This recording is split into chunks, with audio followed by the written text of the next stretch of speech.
Welcome back to Sahara TV. My name is Rudolph Okonkwo. As we promised you, we are going to go to Nigeria to now speak to the publisher of SaharaReporters, Omoyele Sowore, to get updates on what's going on right there in Nigeria. Welcome to Sahara TV, Sowore. Thank you for inviting me, Rudolph. All right. So, what have you been doing in this coverage of this election? Well, we've been going around visiting polling units and visiting the. We're in Lagos today again, just like we did 2 weeks ago. But we dug deeper this time around. One of the places we visited was a community known as Agboyi, completely neglected by the Lagos State government. So we took a boat or a canoe across and visited this village to see how voting is going on. As it happens, I think more poor people actually vote in these elections. Let me say very quickly that the voting record today in Lagos is abysmal. It's like, I don't think more than 25% of registered voters were accredited to vote in Lagos today. Do you know why? Yes. Do you know why that is the case? I think people are just, I think it's the voters fatigue. There's usually, people expect a lot during the presidential elections, and just one big presidential election. After it's over, people just want to quickly return back to their normal lives. And, yes. Do you think it has anything to do with the Oba incident, the speech made by the Oba of Lagos State? Is that a factor? No, one thing you should understand is that what the Oba said is more important to people who are not voting than people who are voting. I think people have already decided who they will vote for, regardless of what the Oba said or didn't say. And in a very, very unfortunate way, I would say this today, that I think the Oba saying what he said will actually mobilize so many people who feel the same way as the Oba does. Unfortunately, a lot of people do. They feel like, oh yeah, the Oba is speaking on our behalf. This is our Lagos, as I say. And those are the kind of people that... they are fired up. Yes, but the regular voters who ordinarily would be interested in this are either just not interested, they feel like the big prize has been won, or they're just like tired, they just want this election thing to be over. And that speaks to the reason why Nigeria needs to reorganize its electoral process. I watched and listened to Professor Wole Soyinka today on Channels TV. There's no basis for somebody to be accredited and have to go back home and come back to vote. That's just too much time wasted on voting in elections. So when people look at it overall and say, if I vote, what does it mean, really? Does it change my condition? Most likely not. So a lot of people really don't want to go through that stress. So they prefer to just watch TV or DVD, just hang out in their neighborhood. We saw a lot of neighborhoods today where it was business as usual. They were just like selling and hanging out and playing games. They didn't seem too concerned about this particular election. So, yes. Now, in Lagos, probably things were going well or went well. In River States and in Imo States, we're hearing a lot of reports of ballot snatching and incidents. Are there any incidents that you are getting where you are about what's happening across the country? All about, I don't think elections held in Rivers, things that could be called elections, and Akwa Ibom, and a lot of southeastern centers, especially Imo as well. We're getting very, very depressing news from those areas. But this is exactly what they want it to be. I've said it continuously that the guys in Rivers just can't afford to lose. You're talking about the wife of President Goodluck Jonathan, outgoing president, who has already locked down the place. It's just too many weapons in circulation to allow any free flow of election from Rivers. We're getting reports and photographs and videos of injuries. Nothing more serious in Lagos than the son of Obanikoro, that's the minister, Obanikoro, having an election meltdown, which we already uploaded on our fan page somewhere. But we didn't see anything serious in Lagos, except we ourselves being held hostage in this community that we went to, because people just thought we represented a different political party, or actually it was because we took a photograph of a police officer who was playing games instead of doing his job, and the community was a little worried about that. So otherwise, we haven't had anything significantly serious in Lagos, as to the level that you hear about River State, Akwa Ibom State, and parts of the Southeast. What about the northern part of the country? What are you hearing? Interestingly, we have reports from Maiduguri, Kaduna, and we haven't heard anything that is as depressing as we're hearing from Rivers and Akwa Ibom. We are hearing, and we can't confirm this, that Nasir El-Rufai is doing very well in Kaduna State. People are saying he's leading. Again, just let it be clear that we can't confirm this. We don't have any results from Lagos yet, but Lagos is calm. That's all we can tell you. And President Jonathan has voted, Buhari has voted, and someone told us that Buhari is supposed to speak at 4:30 p.m. It's 4:31 p.m., so I haven't seen him on TV yet. We don't know how that's going to. But I'm aware that you guys have him on a lockdown to talk to Sahara TV. That would be encouraging. Because I was very disappointed that Buhari's first interview was granted to CNN and BBC. And if you combine these two media outlets, they probably gave him 30 minutes throughout the electioneering period.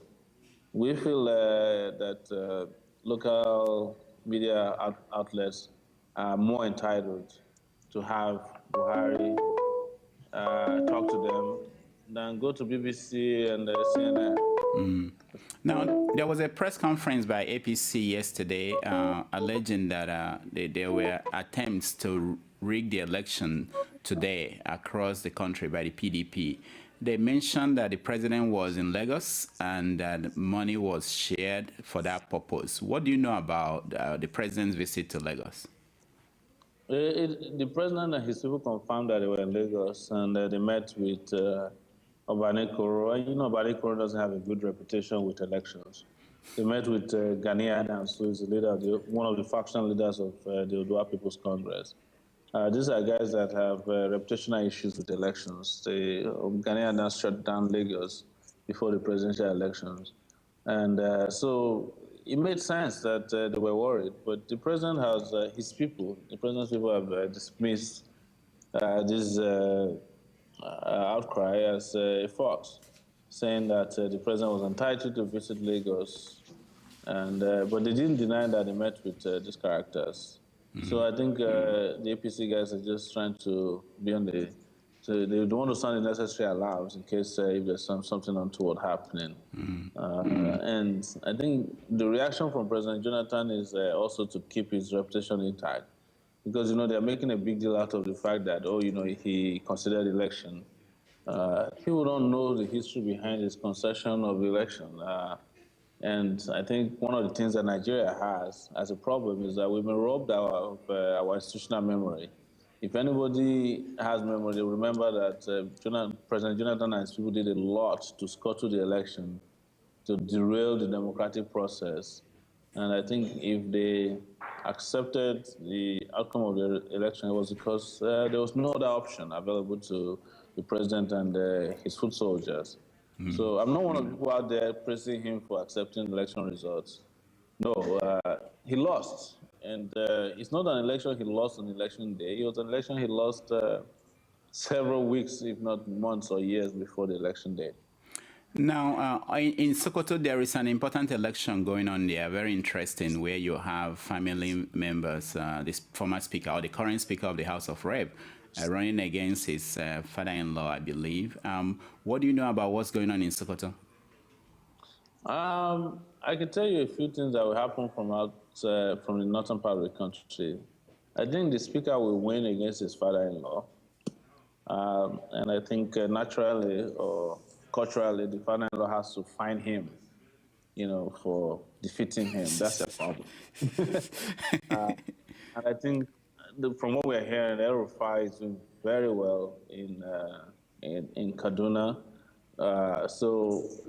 And I think the governor of Borno would win in his Boko Haram enclave. That's Kasim Shettima.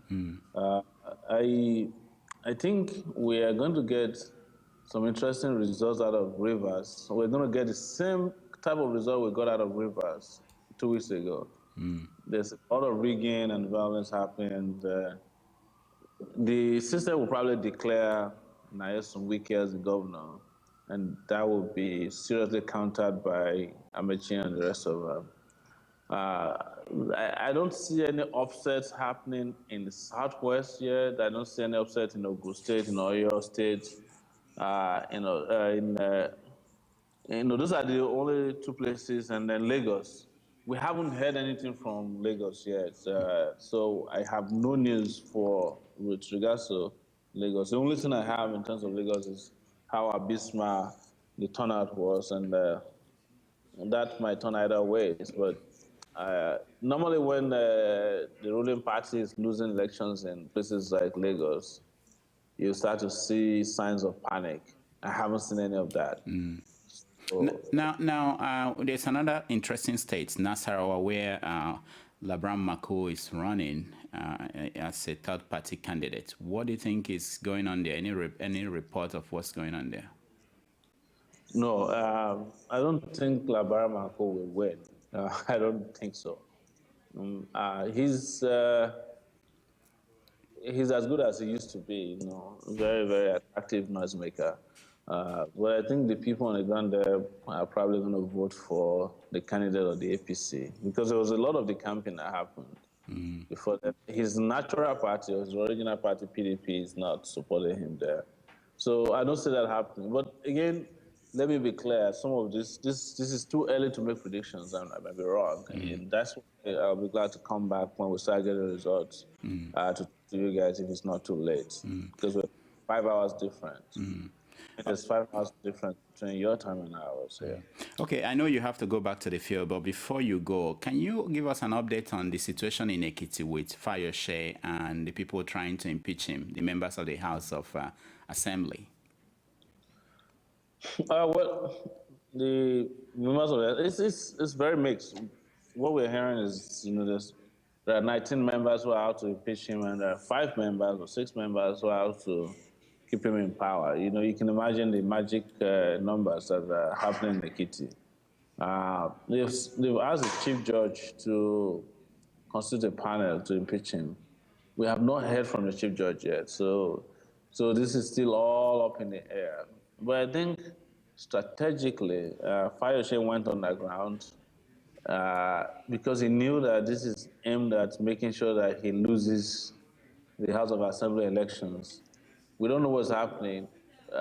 In general, if majority of his candidates win in the election, the House of Assembly election, I think he'll come out of hiding again and start to, as they say in Nigeria, make mouth.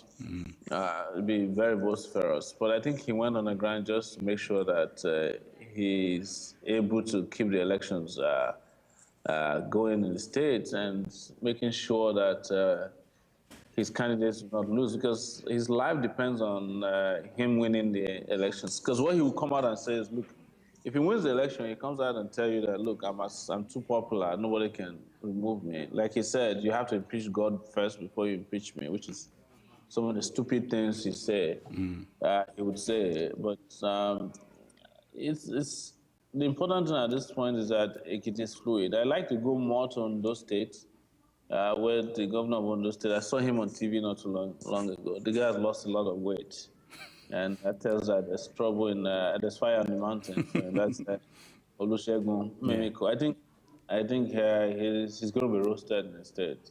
Right? Don't forget that there are only 29 states where governorship elections are taking place. But in almost all the states, except in Abuja, there are state of assembly elections taking place, including Ondo State. So there's no governorship election taking place in Ondo State. But I think the people of Ondo State have united against their governor. If majority of the House of Assembly candidates win in Ondo State, the governor of the Ondo State, Olusegun Mimeko, might as well kiss the governorship goodbye. I think he'll be impeached in a matter of months from now.